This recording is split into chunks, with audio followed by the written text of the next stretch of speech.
अस्सलाम वालेकुम एवरीवन, कैसे हैं आप सब। अच्छा, अक्सर मुझसे एक क्वेश्चन बहुत ज़्यादा किया जाता है कि हमारा बच्चा जो है वो स्पिटिंग बहुत करता है, तो इसके क्या कॉजेज़ हैं और हम इसको कैसे इसके साथ टैकल कर सकते हैं। देखिए, पहले तो ये बात है कि अगर आपका बच्चा स्पेशल नीड्स के साथ है, यानी बच्चा उसको डेवलपमेंटल डिलेज़ है, या वो बच्चा ऑटिज़म की कैटेगरी में आता है, या इसी तरह कोई और मेंटल इश्यूज़ हैं, या कोई भी और उसको डिसेबिलिटी है, और तब बच्चा अगर स्पिटिंग कर रहा है, तो इट्स मीन कि उसको जो है उसकी सेंसरी नीड बन स्पिट करना।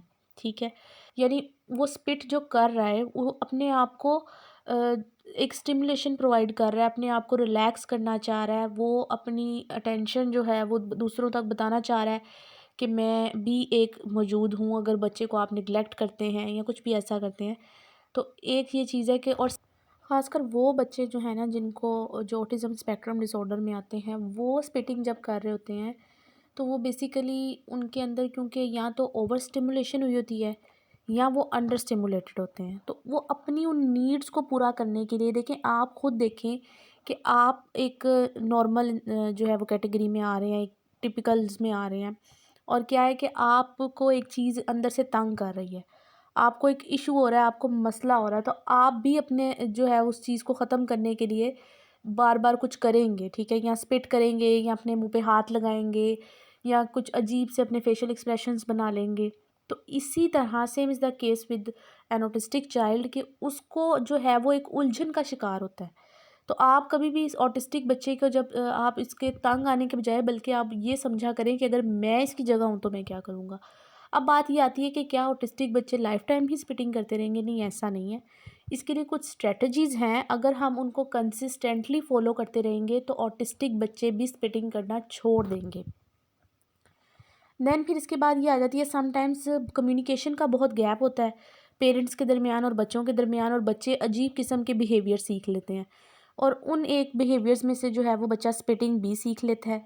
देन फिर बच्चों को एनजाइटी या स्ट्रेस में है, तब भी बच्चे स्पिटिंग करना शुरू कर देते हैं। ठीक है, या बच्चे जो हैं वो फ़ियर में हैं कि कोई खौफ है उनमें। ठीक है, लाइक, या उनको कोई मेडिकल इशू हो सकता है, या सोशलाइजेशन के अंदर उनको कोई ऐसा आ रही है कि वो बच्चे जो है वो कोई जैसे कह लें कि माइनॉरिटी का शिकार हो रहे हैं, या वो कम्प्लेक्स का शिकार हो रहे हैं, वो अपने आप को कम तर समझ रहे हैं, वो ये समझ रहे हैं कि वो कुछ नहीं कर सकते। तो जब इस तरह की चीज़ें ये बच्चे फेस करते हैं, तब भी ये बच्चे स्पिटिंग शो करते हैं, ये बिहेवियर स्पिटिंग का शो करते हैं। देन इसी तरह हो सकता है कि वो बच्चे को कोई ओरल मोटर इश्यूज़ हैं, लाइक हमें ये भी देखना पड़ता है कि अगर बच्चा स्पिटिंग कर रहा है तो वो क्या खाना ठीक से खाता है कि नहीं खाता। माइट भी उसको स्वेलोइंग का इशू हो, च्यूइंग का इशू हो, तो इस वजह से भी क्या होता है कि बच्चे को जब खाना उसके स्वेल नहीं हो रहा होता, जब उसके मसल उसको हेल्प आउट नहीं कर रहे होते, जब उसको सकिंग में इशू आ रहा होता है, च्यूइंग में इशू आ रहा होता है, तो इस वजह से भी जो है वो बच्चे में स्पिटिंग ज़्यादा हो जाती है। फिर वही बात कि एक बिहेवियरल इशू भी है कि समटाइम्स बच्चा दूसरे बच्चों को देख के ये चीज़ सीख लेता है, और इसे हम कहते हैं कि जो कॉपीइंग स्पिटिंग, यानी एक बच्चा दूसरे को कॉपी करते हुए स्पिटिंग स्टार्ट कर देता है।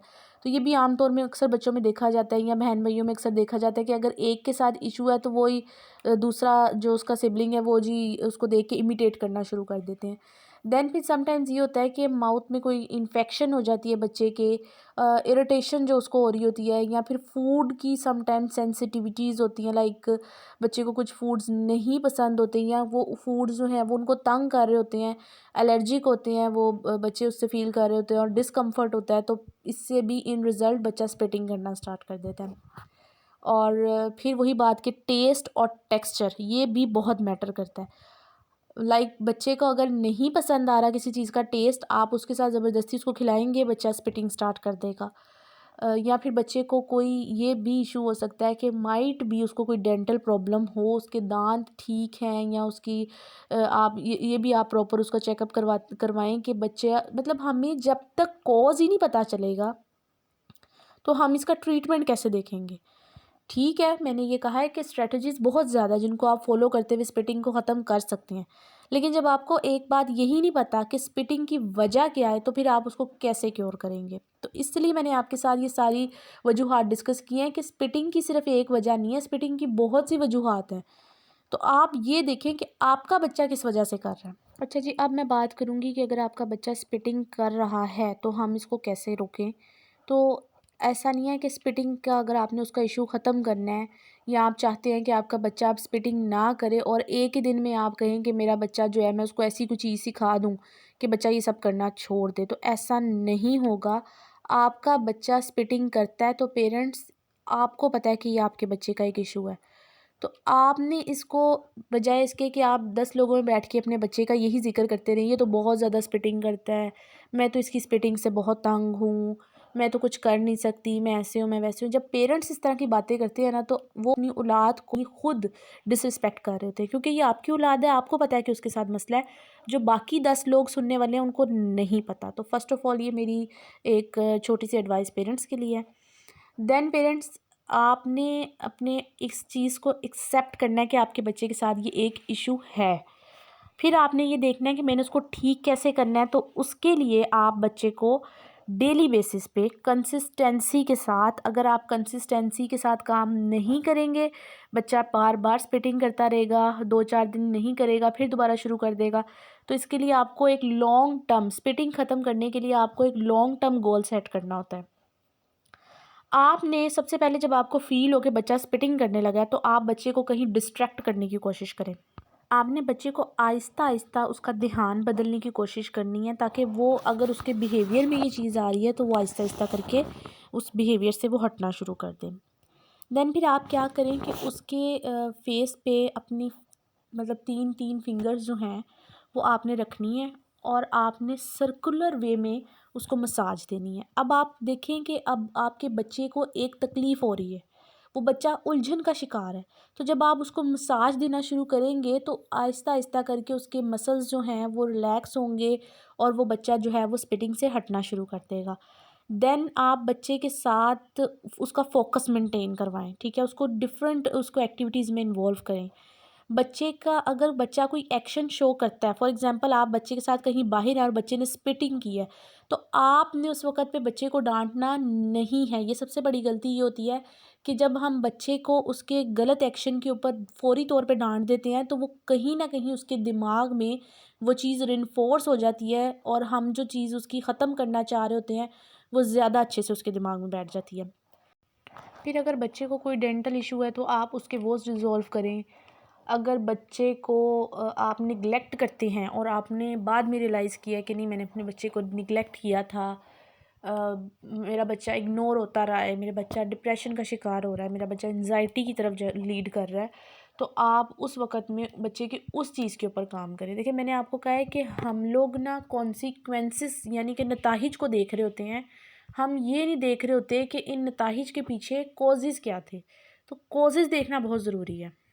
अगर आपको लग रहा है कि बच्चा स्पिटिंग कर रहा है और मेरा बच्चा बड़ा हो गया है, तो आप उसको अल्टरनेटिव ऐसी चीज़ें दें, यानी बच्चे को जैसे टीथर होता है या और डिफरेंट टेक्सचर इस तरह के दें, जिसको जिसके उसकी जो उसको चीज़ तंग कर रही है ना, वो चीज़ उसको तंग करने से पहले, जब तक हम उस चीज़ को रोकेंगे नहीं ना, बच्चा स्पिटिंग करता जाएगा। तो आप उसको अल्टरनेटिव्स प्रोवाइड करें। आप ये मत देखें, 12-12 साल के बच्चों को भी हम अक्सर टीथर देते हैं कि बेटा ये टीथर लो और इसको ना आपने इस तरह से ज़ोर-ज़ोर से इसको अपने टीथ्स के साथ इसको करें, ताकि क्या हो कि आपके मसल्स को स्ट्रेंथ मिले। जिन बच्चों को स्पीच का इशू होता है, हम उनको भी टीथर देते हैं। तो इट्स नॉट लाइक दैट कि आप कहें कि मेरा बच्चा तो इतना बड़ा है और हम इसको टीथर दे रहे हैं। आपने उसको डिफरेंट टेक्सचर्स दिखाने हैं। पॉजिटिव रिइंफोर्समेंट को यूज़ करें। अगर बच्चा थोड़ा सा भी आपको फ़ील होता है लाइक कि मेरे बच्चे ने आज इम्प्रूवमेंट दिखाई है, तो आप उसकी जो है वो पॉजिटिव रिइंफोर्समेंट करें, उसको कोई रिवॉर्ड दें, उसके साथ फिक्स करें ऐसी, यानी आपका बच्चा समझ रहा है तो आप उसको बताएं कि बेटा अगर आप स्पिट नहीं करोगे ना, तो मैं आपको कैंडी दूंगी या मैं आपको चॉकलेट दूंगी या मैं आपको कुछ भी दूंगी। तो उसको, एक बच्चे को आप उसके अंदर चीज़ डेवलप करें, उसके अंदर रिवॉर्ड का एक कॉन्सेप्ट डालें। देन फिर आप बच्चे के सामने बैठ के उसके लिए एक मॉडल बने और उसके सामने, अगर बच्चा ऑटिस्टिक भी है ना, फॉर एग्जांपल, अगर बच्चा नॉर्मल है फिर तो आप उसके सामने इजीली मॉडलिंग कर सकते हैं, लेकिन अगर आप ऑटिस्टिक बच्चे के सामने भी उसके साथ थोड़ा सा कोशिश करें, आप आई कांटेक्ट मैन, आप देख लें, ऑटिस्टिक बच्चे जो हैं, हम सबसे पहले उनकी स्पिटिंग पे काम नहीं करते, हम पहले इस चीज़ पे काम करते हैं कि वो बच्चा आई कांटेक्ट देना शुरू कर दे, जो उसका रिपीटेटिव बिहेवियर है वो थोड़ा कम होना शुरू हो जाए। और ये होता भी है, बच्चे फ्लैपिंग कर रहे होते हैं, ठीक है, बच्चों को वो जो है स्टेमिंग का इशू होता है। तो इस तरह के जो तमाम ये स्टिमिंग और फ्लैपिंग के जितने भी तमाम इश्यूज़ हैं, हम इन सब को पहले रिज़ॉल्व करते हैं, देन फिर हम स्पिटिंग पे काम करते हैं। तो पहले आपने तमाम इश्यूज़ उसके थोड़े रिज़ॉल्व करके फिर जब आप स्पिटिंग पे काम कर रहे होंगे, तब आपने उसके लिए एज़ अ मॉडल उसको हर चीज़ उसके सामने बैठ के उसको समझानी है, और वो आपको सुन रहा होगा। अगर वो आपकी तरफ नहीं भी देख रहा होगा ना, तो वो कहीं न कहीं वो आपकी बातों को कहीं न कहीं सुनकर उनको समझने की कोशिश करेगा। लेकिन with patience and with consistency ही ये सब कुछ होगा। और 5, 10, 15, 20 महीना, 2 महीने, 6 महीने लग जाते हैं स्पिटिंग के बच्चों को ठीक करते-करते। इवन के मेरी नज़रों के सामने कुछ बच्चे ऐसे भी हैं जिनको पूरा साल लगा था, साल पूरा एक उनके साथ कंसिस्टेंसी से काम हुआ था। लेकिन खुशी इस बात की हुई कि बेशक साल लगा था, लेकिन उन बच्चों की स्पिटिंग ख़त्म हो गई थी। तो आप बच्चों को, अगर बच्चे बहुत ज़्यादा खामोश रहते हैं ना, तो आप उनको कम्युनिकेट करने के लिए फ़ोर्स करें। उनको बताएं कि बेटा बोलो, अच्छा मुझसे बात करो, मुझे स्टोरी सुनाओ। इससे भी उनके मसल स्ट्रॉन्ग होंगे, जिससे उसकी स्पिटिंग कम होगी। देन फिर आप उसकी जो है वो एक शेड्यूल उसका बना लें, ठीक है? और डेली रूटीन और उसकी जितनी भी वो उसमें के अंदर चेंजिंग आ रही है, सारा कुछ जो है वो आप उसको लाज़मी उस पे मेंशन करें। उसके लिए आप बहुत ही स्ट्रक्चर्ड वे में अच्छे से कोई प्लानिंग्स करें, उसके लिए गेम्स ऑर्गेनाइज़ करें, उसको स्टोरीज़ उसे फिक्स करें कि वो आप भी सुनाएँ, वो भी सुनाएँ। आप बच्चे के अंदर प्रॉब्लम सॉल्विंग डेवलप करें। और एक बात कि अगर आप खुद डेली बेसिस पे अपने बच्चे के साथ कंसिस्टेंसी से काम नहीं कर सकते, तो आप किसी स्पेशलिस्ट के पास अपने बच्चे को ले जाएँ। लेकिन आप उसको ये मसले को लाज़मी हल करवाएँ, क्योंकि देखिए बच्चे को ये चीज़ तंग कर रही होती है। कंसिस्टेंसी एंड पेशेंस आर की। जब आप इन दोनों के साथ चलेंगे तो बच्चा ठीक होगा। अदरवाइज़ अगर कोई पेरेंट्स मुझसे भी अगर कहेंगे कि 15 दिन में मेरे बच्चे को ठीक कर दो, तो आई कांट।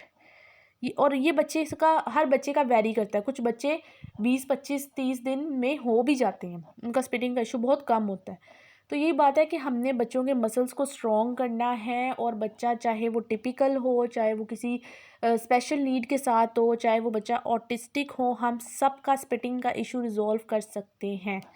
ये बात आप अपने ज़हन में रख लें, क्योंकि जब आप अपने ज़हन से ये चीज़ निकाल देंगे ना कि हमारा बच्चा कुछ नहीं कर सकता, या मेरे बच्चे में खुदा न खास्ता कोई मसला है, या मेरा बच्चा दूसरों से मुख्तलिफ है। फॉर एग्ज़ाम्पल मतलब आप इस तरह की जब चीज़ें शुरू कर देते हैं ना कि लाइक मेरा बच्चा, मेरे भाई के बेटे का बच्चे ऐसे हैं, मेरी बहन के बच्चे ऐसे हैं, हमारे ख़ानदान के बच्चे ऐसे हैं। प्लीज़ पेरेंट्स, प्लीज़, ये आपकी औलाद है, ये आपकी ज़िम्मेदारी है। मैं पेरेंट्स को मैं यही समझाती हूँ, अपनी औलाद को दूसरों के साथ कंपेयर मत करें। आपने ही इसको पैदा किया ना, इसको ठीक भी आप ही कर लेंगे। हाँ, मुझे पता है ये बहुत मुश्किल है। आप पेरेंट्स भी समटाइम्स, मैं पेरेंट्स को कहती हूँ अपने अपने मेडिटेशन प्रैक्टिसेस अप्लाई करें, अपने आप को रिलैक्स रखें। जब पेरेंट्स रिलैक्स होंगे तो उनके बच्चे रिलैक्स होंगे। जब पेरेंट्स अपने बच्चों को रिस्पेक्ट देंगे तो सोसाइटी उनके बच्चों को रिस्पेक्ट देगी। और जब नंबर 1 पे पेरेंट्स ही ये कहते हैं ना, अब समटाइम्स मैं पेरेंट्स से कहती हूँ आपके बच्चे को ऐसा इशू है, तो वो मुझसे लड़ने को आते हैं कि नहीं हमारे बच्चे को तो ऐसा कोई इशू नहीं है, आपने तो हमारे बच्चे को ऐसे कह दिया, आपने वैसे कह दिया। भाई मेरा कहने का मकसद ये है कि अगर आपके बच्चे को कोई इशू आ रहा है तो आप उसको रिजॉल्व करें, आप उसके ऊपर तो काम करें, सब कुछ ठीक हो जाता है। मकसद ये नहीं होता कि आपको कोई डिसरिस्पेक्ट कर रहा है, मकसद ये होता है कि आप उसके मुताबिक उन स्ट्रेटजीज़ को फॉलो कर लें। तो आप अपने बच्चे को एक्सेप्ट करें, अपने बच्चों के साथ डेली बेसिस पे काम करें। कहीं पर भी आपको मेरी हेल्प की ज़रूरत है, आप मेरे पास आएँ, मुझसे बात करें, मैं भी आपको बताऊँगी कि आपने अपने बच्चे के साथ कैसे डील करना है। ऑब्वियसली हर एक का बच्चा जो है वो डिफरेंट नीड्स के साथ होता है, तो हम उस बच्चे को टेलर्ड सर्विस प्रोवाइड करते हैं, यानी कि उसके मुताबिक एक प्रॉपर वे में हम प्लान करके उस बच्चे को देखते हैं कि हाँ जी, इस बच्चे को हमने कैसे हेल्प आउट करना है, ठीक है? So please do like, share and subscribe, and लाजमी इसको तमाम लोगों से शेयर करें, ताकि सबका इस वीडियो के साथ भला हो, और सबके बारे में अच्छा सोचा करें और पॉजिटिविटी फैलाएं, अच्छा फील करें, खुश रहें, और जो चीज़ अल्लाह ताला ने आपको जैसे दी है उसको एक्सेप्ट करें और बेहतर करने की कोशिश करें, और दुआ करें, और दुआओं में सबको याद रखें, ठीक है? अल्लाह हाफिज़, थैंक यू।